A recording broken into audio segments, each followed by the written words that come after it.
ফেরাউনের স্ত্রী আসিয়া রাদিয়াল্লাহু তাআলা আনহা গো নদীর দিকে যেমনই তাকিয়ে আছে, যেমনই নদীর দিকে চোখটা পড়েছে, একটা বাক্স নদী দিয়ে ভেসে আসে।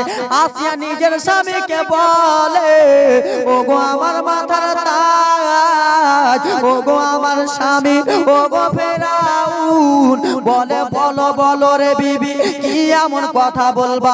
বলে দেখো গো স্বামী, নদী দিয়ে একটা বাক্স ভেসে যায়, নদী দিয়ে একটা সিন্ধুক ভেসে যায়। চলো চলো গো স্বামী আমার, ওই সিন্ধুকটাকে একবার উঠাতে যাব। ফেরাউন বলে কেন রে বিবি? বলে চলো না স্বামী, একবার চলো না। ফেরাউন বলে কেমন কথা? ব্রাদার মুসলমান আমার সোনা মানিক, স্ত্রী যদি আপনাকে কিছু বলে, স্ত্রী কিছু যদি বলে আর স্ত্রীর কথা যদি আপনি না শুনেন, সন্ধ্যাবেলা এই হুড়া, সকালবেলা এই হুড়া হুড়া হুড়ি হুড়া হুড়ি খেতে খেতে আপনার জীবনটাই কইলে, ঠিক কিনা? এই কাঠি হিলিয়ে দিবে মেরে। তুমি আমাকে শুনলে না আমার কথা? দেখো দেখো, স্ত্রী বলেছে ফেরাউনকে, ফেরাউনকে শুনতে হবে। বলে ফেরাউনে হুড়া মেরে ঘুড়া বের করে দেব। বলে ওরে বিবি শুনে নে, শুনে নে, চলো চলো ও আসিয়া, তোমার কথাটাই হোক রে আসিয়া। চলো চলো নদী দিয়া বাক্সটা ভেসে যায়, একবার চলো বাক্সটাকে আনতে যাব। আব্বারা আমার সোনা মানিকেরা, স্বামী স্ত্রী দুইজন মিলে নদীর ধারে চলে গেল। এবার জীবনীটা জমে আসবে। স্বামী স্ত্রী দুইজন মিলে নদীর ধারে নেমে গেল। আসিয়া নিজের স্বামীকে বলে, ওগো স্বামী ফেরাও, ওগো স্বামী নদী থেকে বাক্সটা তুমি উঠিয়ে নাও। আসিয়াকে বলে তুমি উঠাও। আসিয়া বলে আমি মেয়ে মানুষ, আমি বাক্সটা উঠাবো, তুমি উঠাও। বাবা গো আমার এবার দেখে নাও, যেমনই ফেরাউন বাক্সটা নদী থেকে কিনারে থেকে উঠাতে যাবে, বাক্সটা কোনো মতনই উঠে না। বাক্সটা কোনো মতনই উঠে না। আবার বাম হাতটা লাগালো, আবার বাক্সটা উঠে না। আমার আল্লাহ বলে, ওরে হারামি বদমাশ ফেরাউন না পাক, ওরে না পাক ফেরাউন, ওরে বদমাশ ফেরাউন, আমার নবী হলো পাক আর তুই হলি না পাক। না পাক হয়ে রে আমার নবীকে কেমন করে ছুবি? না পাক হইয়া আমার নবীর বাক্সটা কেমন করে উঠাবি? আমার দোস্ত তোর হাতে উঠাবো না রে। তুই একবার কেন, দুইবার কেন, শতবার যদি হাতটা বাড়িয়ে দিস, আমার পাক নবীকে তোর হাতে উঠাবো না।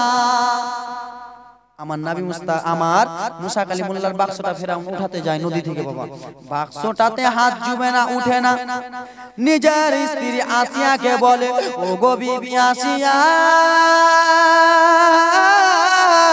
শোনো, বলে বলো, বলে ওরে আসিয়া তুমি একবার চেক করে দেখো, বাবা গো আমার মায়া আসিয়া যেমনই বাক্সটাতে হাত বাড়িয়েছে রে বাবা, আল্লাহর অর্ডার হয়ে গেল, সঙ্গে সঙ্গে বাক্সটা আসিয়ার হাতে চলে এলো।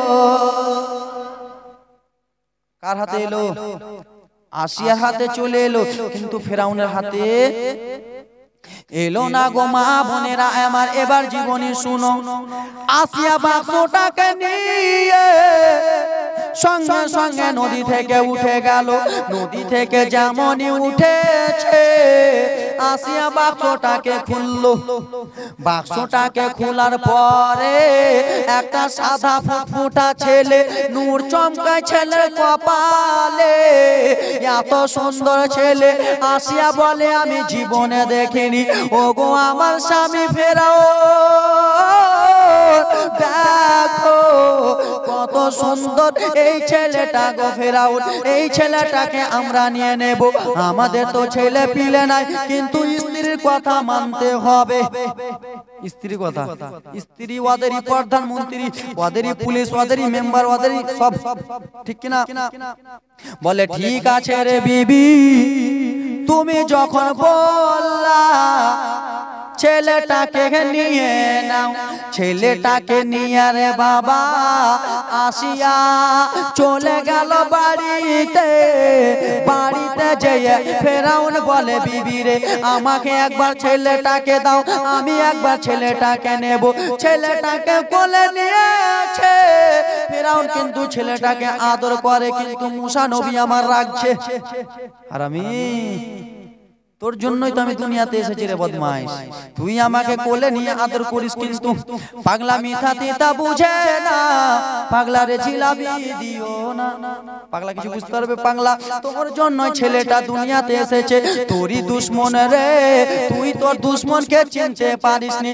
বাবা গো আমার সোনা মানিকেরা, ফেরাউনের একটা মেয়ে ছিল, ফেরাউনের একটা মেয়ে ছিল রে বাবা। সেই মেয়েটার একটা রোগ ছিল, একটা রোগ ছিল। মেয়েটার রোগ যে মুখ থেকে সবসময় লাল পড়তো, বড় বৈশিষ্ট্য হয়ে গেছে, তার মুখ থেকে সবসময় লালা পড়ছে। ফেরাউন হারামি, হারামির বেটি কি ভালো হবে? বদমাইশের বেটি ভালো হবে বাবা? হ্যাঁ এসো এসো, আমার কাছে 5 কেজি মাছ আছে, এসো। চুপো ভাই চুপো, ওঠে চুপো না। শুনো শোনো মানিক আমার, ফেরাউনের একটা মেয়ে ছিল, মুখ থেকে লালা পড়তেছিল। বিরাদার মুসলমান আমার, আব্বা জানের কাছে আসে সেই মেয়েটা, বলে ও গো আব্বা, ও ফেরাউন আব্বু গো, এই ছেলেটাকে তুমি নিয়ে আছো গো আব্বু। এই ছেলেটাকে কে? বলে বেটি রে, তোমার মা আসিয়া নদী থেকে বাক্স উঠালো, বাক্সতে ছেলেটাকে দেখতে পেলাম। মেয়েটা বলে দাও দাও আমাকে দাও, ভালো করে কথা বলতে পারে না, দাও দাও। মুসা নবীকে যেমনই কোলে নিয়েছে মেয়েটা, সঙ্গে সঙ্গে মেয়েটার মুখে লালা ভালো হয়ে গেল। এবার শোনো জীবনী যেমনই ভালো। তোমরা চুপ নাকে খালা বোন, তোমরা একটু চুপে যাও। জীবনীটা তখন চালু করলাম না, শেষ করে দেবো। যেমনই মেয়েটা নিয়েছে রে বাবা, মেয়েটার লালা ভালো হয়ে গেল। বলে ও গো আব্বা ফেরাও, এই ছেলেটাকে আমার কোলে দাও, এই ছেলেটাকে আমি সব সময় নিয়ে আদর করব। ফেরাউনের মেয়ে রে বাবা আদর যত্ন করে, কিন্তু আসিয়া বলে ও গো আমার স্বামী, ছেলেটাকে একদিন হয়ে গেল আমরা নিয়ে এলাম গো স্বামী। ছোট্ট বাচ্চা কি খায়? কি খায়? কইতেই পারে না। ছোট্ট বাচ্চা কি ছাতু খায় না আটা খায়? তো দুধ খায়, এটা কথা কইতে পারেন না? আমার বাপেরা কইতে পারবে না কেন? আমার বাপেরা তো মানুষই করে না, আমার মায়েরা কইতে পারে। ছোট্ট বাচ্চা দুধ খায় রে বাবা আমার। ও আমার আব্বা জান সোনা মানিকেরা রে, আসিয়া বলল স্বামী গো, ও গো স্বামী, এই ছোট্ট বাচ্চাটাকে নিয়ে এসেছি, এই ছোট্ট বাচ্চাটার জন্য দুধ খাওয়ার ব্যবস্থা করতে হবে। ফেরাউন বলল বিবি সত্যি তো কথা, ছোট্ট বাচ্চাটাকে নিয়ে এসেছি, ছোট্ট বাচ্চাটা না খেলে মরে যাবে বিবি, ঠিকই কথা বলেছো তুমি, আমি দুধ খাওয়ার জন্য কিছু ব্যবস্থা করি। ফেরাউন তখন রে বাবা শত শত পুলিশ প্রশাসনকে ডেকে বলল, ওরে পুলিশেরা রে, ওরে আমার প্রশাসনেরা রে, তোরাকে আমি একটা কথা বলি রে। বললো বাদশাহ তুমি বারবার খালি কথাই কইতে থাকো, কহে দাও কি কইবা। বললো শুনো শুনো রে বাদশারা, ওরে শুনো শুনো রে পুলিশেরা, তোরা গ্রামে চলে যা, আর গ্রামে যে তোরা একটা এলান করে দে, ফেরাউন বাদশার দরবারে একটা ছোট্ট বাচ্চা আছে, সেই ছোট্ট বাচ্চাটাকে যে মহিলা দুধ পান করাবে, আর যে মহিলা সেই বাচ্চাটা দুধ পান করবে, সেই মহিলাকে একটা করে চাকরি দেবে। সেই পুলিশ প্রশাসনেরা গ্রামে গ্রামে খবর দিতে লাগলো, ওরে গ্রামের মহিলারা, ওরে গ্রামের মহিলারা শুনে নে, ফেরাউনের দরবারে একটা ছোট্ট বাচ্চা আছে, সেই ছোট্ট বাচ্চাটাকে যে মহিলা দুধ পান করাবে, আর যে মহিলা দুধ পান করবে বাচ্চাটা, ফেরাউন একটা চাকরি দেবে এবং কি টাকা দেবে। মেয়েদের লোভ লেগে গেল, মেয়েরা কিন্তু একটু লোভী, লোভী না বাবা? মেয়েদের লোভ লেগে গেল, আরে এই সময় চাকরি পেলে 1 লাখ 2 লাখ 5 লাখ টাকা মাস, শাহরুখ খানের বডিগার্ড যে আছে তার কয় লাখ টাকা মাস, হয়তো লাখ লাখ কত 40 লাখ টাকা মাস। তো বাবা গো আমার বাদশা মানুষ, চাকরি পাবো বলেছে, অনেক টাকা পাবে। মেয়েগুলো রে বাবা সঙ্গে সঙ্গে ফেরাউনের দরবারে চলে যায়। স্বামী নিজের স্বামীরা বলে, ওরে আমার স্ত্রীরা রে, ওরে আমার স্ত্রীরা, তোরা সঙ্গে সঙ্গে ফেরাউনের দরবারে চলে যা। ফেরাউনের দরবারে যে ছোট্ট বাচ্চাটাকে তোরা দুধ পান করা, ছোট্ট বাচ্চাটা যদি দুধ পান করে হয়তো 2 বছর দুধ পান করবে, 2 বছর বদলে আমাদের 14 গোষ্ঠী আরামে বসে খাবে।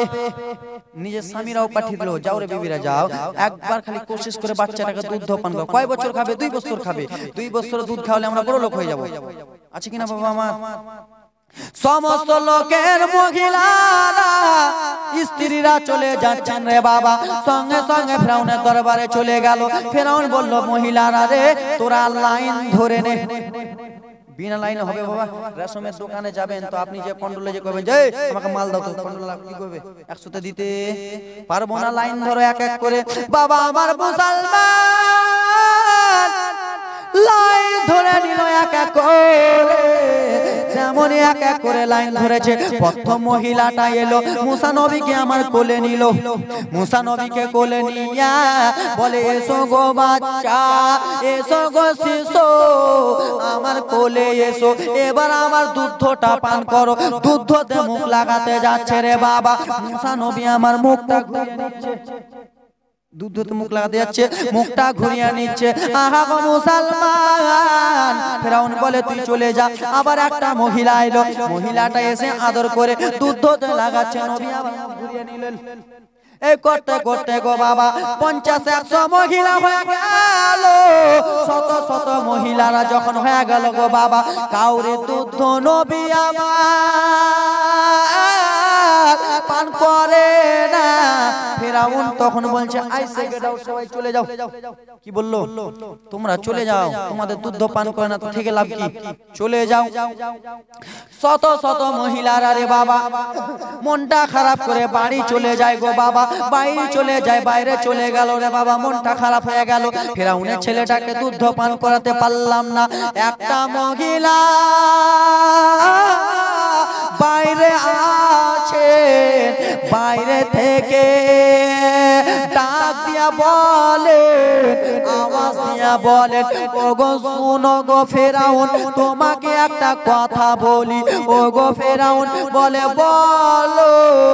বাড়ির বাইরে থেকে কে এমন কি বলতেছো বলো? বলে, শুনো শুনো ফেরাউন, তোমার এইগুলো শত শত মহিলারা এলো রে, সেই মহিলারা তোমার বাচ্চাটাকে দুধ পান করাতে পারলো না, আর এই বাচ্চাটারা রে তোমার দুধ পান করলো না। ওরে ফেরাউন, আমি একটা মহিলাকে ডাকবো রে, একটা মহিলাকে ডাকবো, হয়তো এই মহিলার ছেলেটা দুধ পান করাতে পারে। এই কথাটা কে বললো বাবা? কে বললো? হ্যাঁ বাপ, তাহলে আপনার জীবনী শুনছেন। দাদু আমার জীবনী যদি হতো আস্তে আস্তে করে বলতাম, শুনে মজাটাই আলাদা হতো, কিন্তু বাবা নিয়ে যেতে তো হবে, আর আমারও তো টাইম চলে আসছে কাছে, আর নিয়ে যেতে তো হবে, তাই জন্য একটু বাবা তাড়াতাড়ি করে বলছি দাদু। এবার আমার সোনা মানিকের আগো আমার বোন মারিয়ামকে ডাকলেন ফেরাউন, ও মহিলা চলে এসো, চলে এসো, তোমার কাছে কোন মহিলা আছে, তোমার কাছে কোন দায় আছে বলো রে, সেই মহিলা দুধ পান করাবা, বলো বলো। ফেরাউনের কাছে যে বলে, হ্যাঁ গো মহিলাটাকে কি আমি আনবো? বলে, হ্যাঁ যাও যাও যাও, তুমি মহিলাটাকে নিয়ে এসো। কিন্তু ফেরাউন পাগলা লেলা খ্যাপা বুঝতে পারে না। কি ফেরাউন লেলা পাগলা খ্যাপা বুঝতে পারে না যে এটাই হলো মুসা নবীর বোন মারিয়ম গেট মা,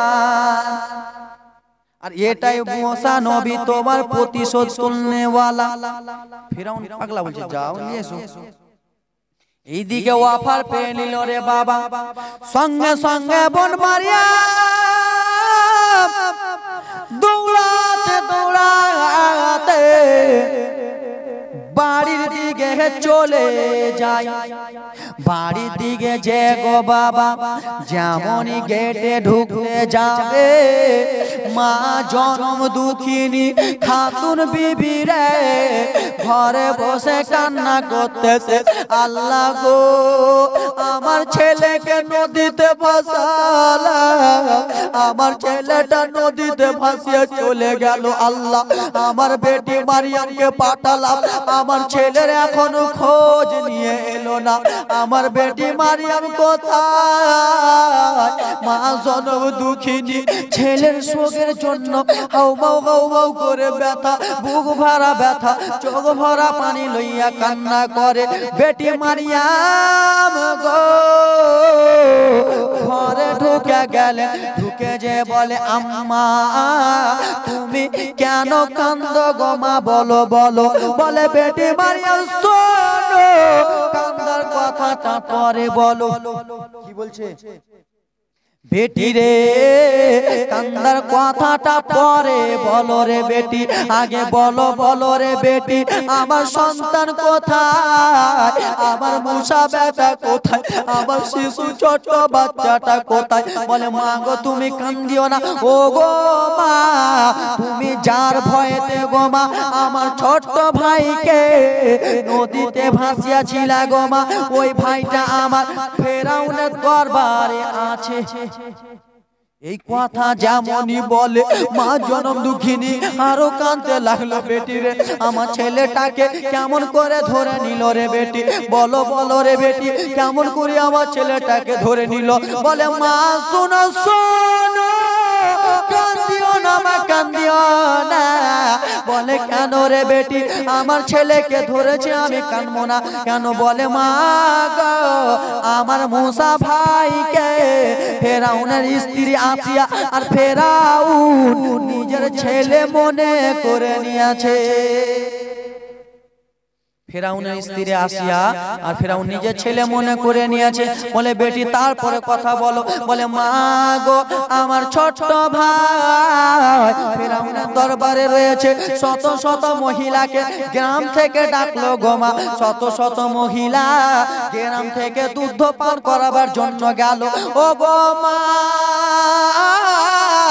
আমার ভাই মুসা কাউরে দুধ পান করলো না।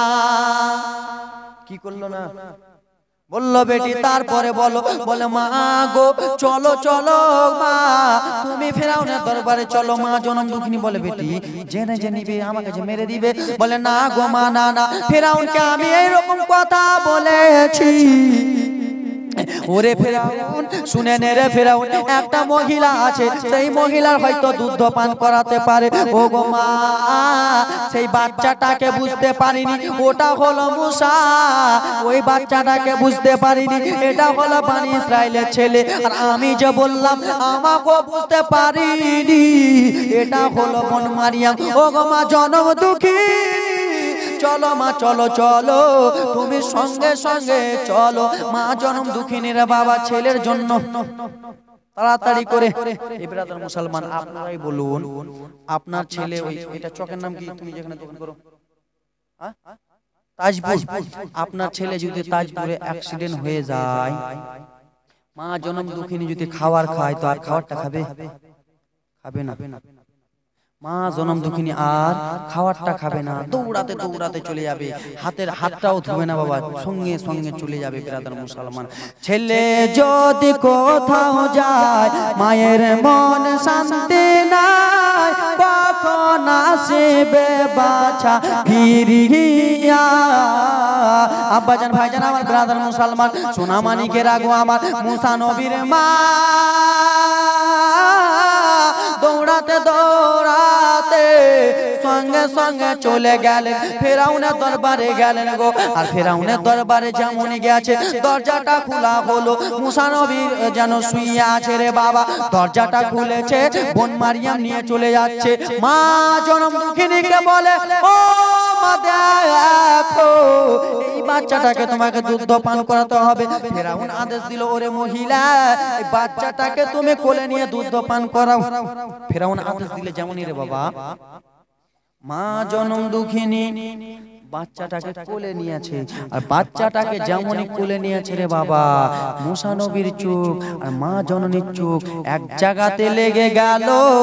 এক জায়গাতে লেগে যে মা বেটার মহাব্বত বেড়ে গেল, আর মা যেমনই দুধ হতে লাগিয়েছে, মুসা নবী দুধ পান করতে লাগলো। একটু জোরে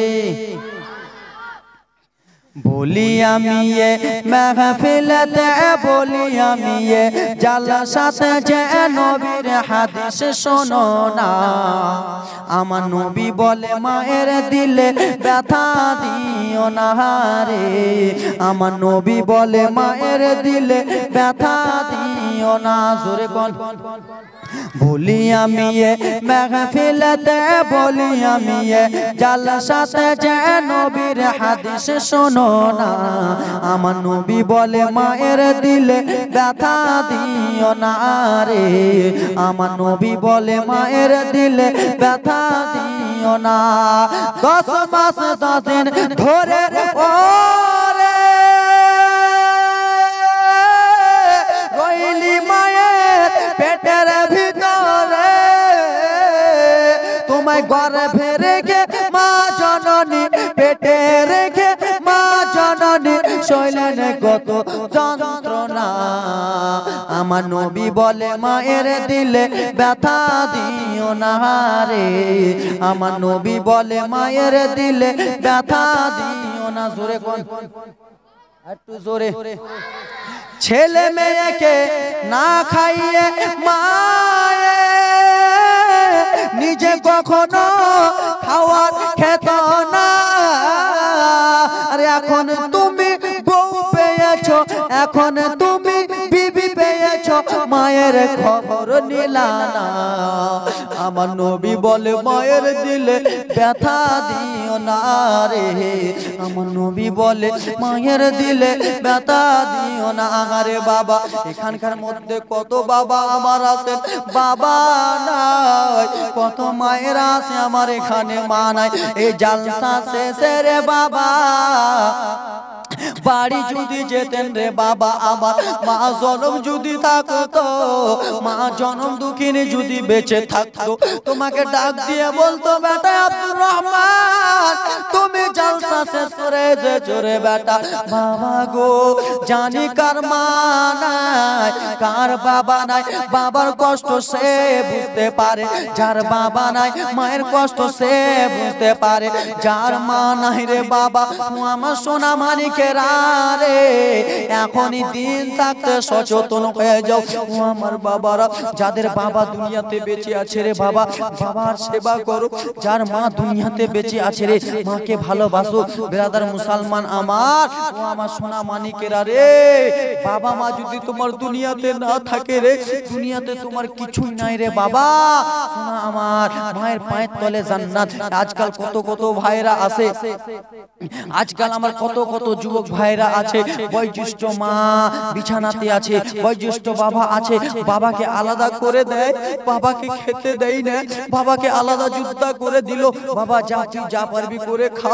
মা জনম দুঃখিনী বয়োজ্যেষ্ঠ মা, সেই মাকে আলাদা করে দেয়, যারে মা যা তুই যেমন করে পারবি খেয়ে নে। এ বাবা তুমি কি একটু ভেবেছো রে, তুমি যখন 9 মাস 10 দিন মায়ের পেটে ছিলা, ও আমার বাবা তুমি কি একটু ভেবেছো রে মুসলমান, মা জনম দুঃখিনী তোমার জন্য কত কষ্ট করেছে, আমার জন্য কত কষ্ট করেছে রে বাবা।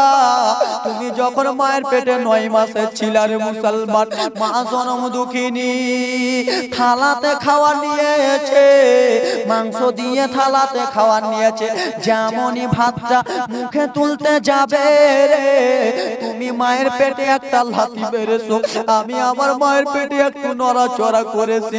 মা জনম দুঃখিনী ভাতের থালাটা ছেড়ে রে সঙ্গে সঙ্গে গো বাবা ঘরে চলে গেলেন গো বাবা। ঘরে যে মা জননী পেটটা ধরে ধরে কান্দে, দাদি জিজ্ঞেস করে ওরে বৌমা বলো বলো রে বৌমা কিসের জন্য কান্দো? মা জনম দুঃখিনী রে বাবা শরমে কথাটা বলতে পারিনি। দাদি জিজ্ঞেস করেছে, নানি জিজ্ঞেস করেছে, তোমার আমার মা নিজের শরমে পেটের কথা ভুলতে পারিনি। ওরে যুবক ভাই রে, যেই মা 9 মাস 10 দিন তোমাকে পেটে রাখলো রে, সেই মাকে তুমি কেমন করে যুবক আজকে ভুলে যাও? সেই মাকে, সেই বাবাকে কেমন করে ভুলে যাও? ওরে যুবক, তুমি মক্কা মদিনার হাজী হয়ে যাও না কেন? তুমি আলেম হয়ে যাও না কেন? তুমি বক্তা হয়ে যাও না কেন? তুমি মাস্টার, হাজী, গাজী, নামাজি হয়ে যাও না কেন? মাকে যদি দুঃখ দাও রে যুবক, তোমার কিছুই কাজে দেবে না। বাবা আমার সোনা মানিকেরা, তুমি যদি 5 ওয়াক্ত নামাজ পড়ো আর মা জনম দুঃখিনীকে যদি তুমি কষ্ট দিয়ে থাকো, তোমার নামাজ কাজে লাগবে না। মাকে যদি কষ্ট দাও রে বাবা, মক্কা মদিনা তুমি 5 বার হজ করে চলে এসেছো, নিজের নামের শেষে হাজি লাগাও, তোমার হজ কবুল হবে না।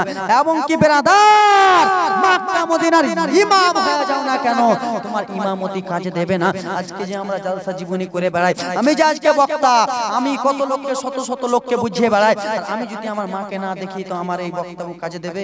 কিছুই কাজে দেবে না। টাকাটাই এদিক ওদিক মাস্তি করা হবে। বেরাদার মুসলমান দুনিয়াতে বাবা রে, তাই জন্য বলি রে বাবা, বাবা মাকে ভালোবাসো, বাবাকে ভালোবাসো। তোমাকে কত কষ্ট করে লালন পালন করেছে। বাবা ফজরের নামাজ পড়ে ময়দানে চলে গেছে, আমার ছেলে আব্দুর রহমান স্কুলে যাবে, আমার বেটা আব্দুর রহমান স্কুলে যেয়ে সুন্দর করে স্কুলে যাবে, আমার বেটা ঠান্ডা ভাত খেয়ে যাবে, আমার বেটাকে সর্দি হয়ে যাবে, বেটাকে নতুন নতুন পোশাক দিয়েছে। এ বেরাদার, যেই বাবা তোমাকে ছোটতে কত ভালোবাসলো, বাবা জননী ছিঁড়া কাপড় পরে পরে গ্রামে বার হয়, গ্রামের লোকেরা বলে, বলো বলো রে বন্ধু, তোমার কেন ছিঁড়া কাপড়? বলে দেখো রে ভাতিজা, আমি ছিঁড়া কাপড় এই জন্য পরি, আমার ছেলেটা আব্দুর রহমান স্কুলে পড়ে, মাদ্রাসায় পড়ে, আমার ছেলেটাকে নতুন কাপড় দিয়েছি যেন আমার ছেলেটাকে কেউ না দোষে নেই রে। আমি জনম দুঃখিনী বাবা, আমি নিজেই ছিঁড়া কাপড়টা পরবো, কিন্তু আমার বেটাকে পড়তে দেব না, আমার সোনা লালকে পড়তে দেব না। এ যুবক ভাই, আবার তোমাদের হাতটা যদি দাই রে ভাই, হাতটা তোমাদের আগিয়ে দাও, তোমাদের হাতটা ধরে বলবো রে ভাই, হাত ধরেও যদি না হয় তোমাদের পাটা আগিয়ে দাও রে ভাই, তোমাদের পাটা ধরে মালদা থেকে এসে তোমাদের পাটা ধরে ধরে আমি বলবো রে যুবক, কোনদিন মাকে কষ্ট দিও না রে বেরাদার। মা যদি কষ্ট পেয়ে নেয় তোমার জন্য জান্নাত হারাম হয়ে যাবে, বাবা যদি কষ্ট পেয়ে নেয় তোমার জন্য জান্নাত হারাম হয়ে যাবে। এ যুবক ভাই, তুমি আগেকার কথাগুলো একটু খেয়াল করো যুবক, তোমার বাবা কত কষ্ট করে। আব্বাজান, আবার তুমি যদি বাবাকে বলেছো, বাবা আমাকে একটা আপেল এনে দাও, বাবার কাছে টাকা নাই রে, বাবার কাছে পয়সা নাই রে, বাবা বন্ধুর কাছে যে বলে, বন্ধু রে আমাকে 100টা টাকা দে। বন্ধু জিজ্ঞেস করেছে, বলো কিসের জন্য তোমাকে 100 টাকা দেব? বাবা জননী আমার বন্ধুর কাছে ছোট হয়ে বলে, বন্ধু রে আমার ছোট্ট বেটাটা, আমার ছোট্ট মেয়েটা আপেল খেতে চেয়েছে, আমি যদি না নিয়ে যাই আমার মেয়েটা কান্না করবে, আমার ছেলেটা দুঃখ পাবে। ওরে যুবক, তোমার জন্য তোমার বাবা কত কি করেছে রে, নিজে না খাইয়া রে বাবা, তোমার বাবা তোমাকে খাইয়েছে। সকালে যদি মাংসটা বেঁচে গেছে, মাংসটা ছেলের জন্য রেখে দিয়েছে, আমার বেটা আব্দুর রহমান মাদ্রাসাতে যাবে রে, মাংসটা খেয়ে যাবে।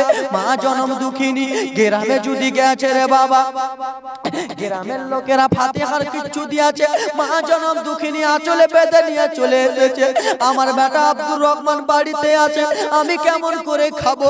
কি রে যুবক ভাই, সেই মায়ের কথা আগেকার কি তোমার মনে পড়ে না?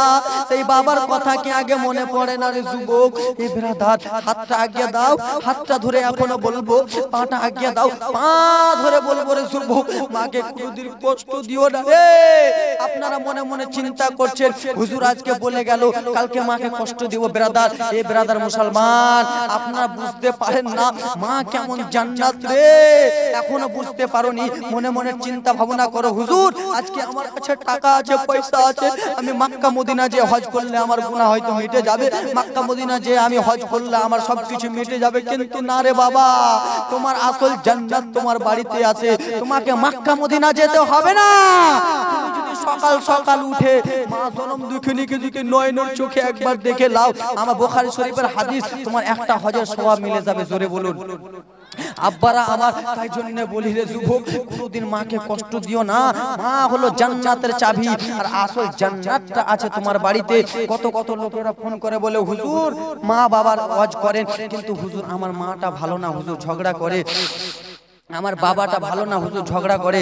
তাই জন্য কবি কত সুন্দর করে বলে, বাপ যদিও হয় খারাপ বাপের তাজিম ছেড়ো না, মা যদিও হয় খারাপ মায়ের সেবা ছেড়ো না, বাপ যদিও হয় খারাপ বাপের তাজিম ছেড়ো না।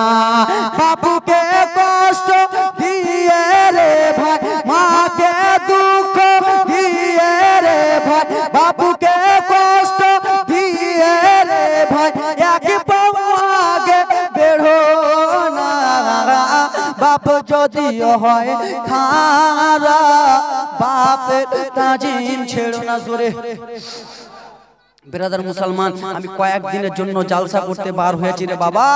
আমার বাবা জননী বাড়ির সামনে আমাকে মোটর বাইকে রাখতে এলো, আমার বাবা জান বাইকে রাখতে এলো, আমার বাবা জানের হাতটা আমি সেইখানে চুমে নিলাম। আসার সময় আমার মা জননী ব্রাদার মুসলমান বাড়িটা যেন ঝাড়ু দিচ্ছে, মাকে কাছে ডাকলাম, কাছে ডেকে বললাম আম্মা আমি যাচ্ছি মা, কয়েকদিনের জন্য জালসায় বিদায় হলাম, মা আমাকে তুমি বিদায় করে দাও। মা জনম দুঃখিনী কত কান্না করে, সঙ্গে সঙ্গে মায়ের হাতটা চুমে নিলাম। মা জনম দুঃখিনী মাথায় হাত দিয়ে বলে যাও রে বেটা যাও, যেই জালসাতে যাবা তুমি কামিয়াব হবা। ব্রাদার মুসলমান কয়েকটা জালসা করে নিলাম, আল্লাহর রহমতে মায়ের দোয়াতে সব জালসাই ঠিক চলে। ব্রাদার মুসলমান এখন যদি ব্রাদার আব্বারা আমার সোনা মানিকেরা, বাপ যদি দুনিয়াতে বেঁচে আছে রে বাপ, তুমি যদি দিল্লি বোম্বাই যাও বাপটাকে একবার খুশি করে যাও। তুমি যদি দিল্লিতে যাও বাপকে 2000 টাকা দিয়ে যাও, আব্বা তুমি এই 2000 টাকা নাও, আব্বা তুমি কিছু কিনে খেও। মা যদি থাকে রে বাবা, মাকে তুমি 2000 টাকা দিয়ে যাও, মা আমি দিল্লিতে চলে যাচ্ছি, মা ওই 2000 টাকা নিয়ে তুমি কিছে কিনে খেও মা গো আমার। বাবা আমার কত ছেলেরা আছে মাকে আলাদা করে দেয়, যুদ্ধ হয়ে রে বাবা দিল্লি বোম্বাইয়ে যায়, মা জনম দিকে নিজের মুখটাও দেখায় না, মা আছে বসে মাকে দেখে বাবা ব্যাগটা নিয়ে চলে যায় রে ব্রাদার। খেলিয়েছে কত দুধ মিশরি নিজে খেয়েছেন পান্তা মুড়ি, খেলিয়েছে কত দুধ মিশরি নিজে খেয়েছেন পান্তা মুড়ি, সেই বাবুকে যে কষ্ট দিয়ে সেই মাকে যে কষ্ট দিয়ে এক পাও আগে বেরো না, বাপ যদিও হয় খারাপ বাপের তাজিম ছেড়ো না, মা যদিও হয় খারাপ মায়ের তাজিম ছেড়ো না। বাবারে আমার বলার উদ্দেশ্য একটাই, বারবার গুলো কথাগুলো বলার উদ্দেশ্য হলো এটাই রে বাবা, কোথাও যদি যাও মাকে খুশি করে যাও রে, কোথাও যদি যাও মাকে রাজি করে যাও, মাকে যদি রাজি করে না করে যাও বাবা তোমার রাস্তাতে বিপদ হতে পারে।